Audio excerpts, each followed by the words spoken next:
I think the thing that you said before about people like losing faith in institutions, it's very clear that like right now, probably more than, whether it's politics, whether it's people, believing in our country, whatever it is. I mean, there's no question right now. There's like, there's such like a lack of faith in healthcare. And it's one of the things that like sort of like in the zeitgeist, people are kind of like preaching. And I think probably like a lot of that came from COVID, and a lot of that came from sort of like everybody kind of like all of a sudden having healthcare be kind of like something that everybody was talking about. There's no such thing as like an atheist in a foxhole, right? It's like when people are dealing with cancer, they're not like, well, I heard on Rogan that like you do this or that. They're not like, yes and no. Is that true? You'd be surprised. Really? You'd be surprised. People's convictions are pretty firmly held right now. We are at the early stage still of this kind of information overload. And no one has figured out exactly how to train people to process what comes in and how to develop thoughtful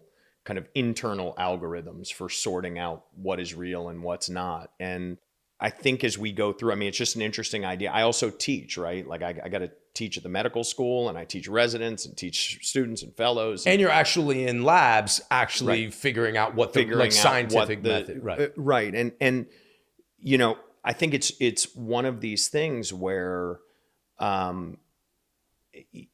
historically our entire, how we teach people was all about retention. How did you get tested your whole life? It's like someone tells you something, and then it's how much of that did you retain and can hand back to somebody.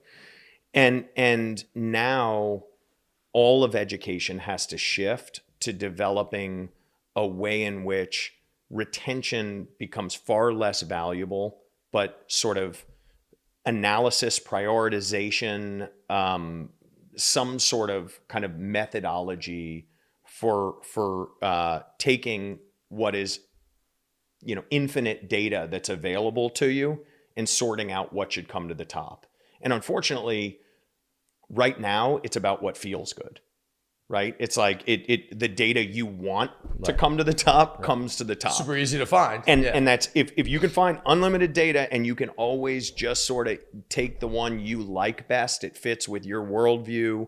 And so with cancer, it's a big problem, right? Because you can go look up any of the cancers that I take care of, and you'll find somebody who's written something that says, walking 4 circles around a wood post in the desert of Nevada is going to cure cancer. Right. And we have people who say like, I got to go try that first. Yeah.